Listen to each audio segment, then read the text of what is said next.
Dubna ग्राम में मां ठाकुराणी ओषा base धूमधाम रे पालित हो जाइछि।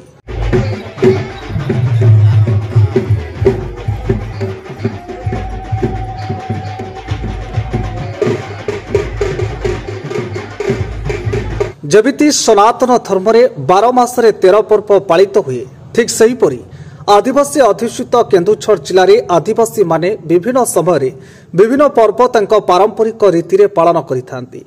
से मध्यरु मां ठाकुराणी ओषा अन्यतम।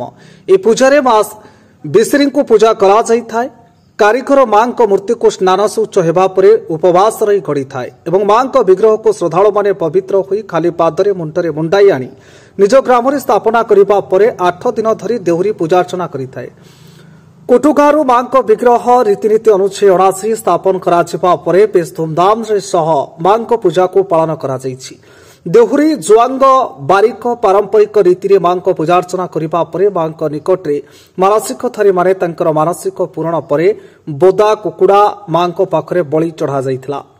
शेषरे ग्रामर समस्त महिला माने शंख हुड़ाहुड़ी थुनी रे निकटस्थ नाल रे विसर्जन करथिले। ए पूजारे गाउणी रया पल्लेंक सह परिचालना कमिटीर श्रीकांत बारिक, देवदत्त बारिक, नारायण बारिक, चंद्र पल्लेई समेत ग्रामर अन्य सदस्य माने सहयोग करथिले। ए उत्सव को शांति श्रृंखलार सह समापन करा जाइथिबा देखिबाकू मिलिथिला। Keonjhar Bamebari Rabindra Khamania report, GSP Odia.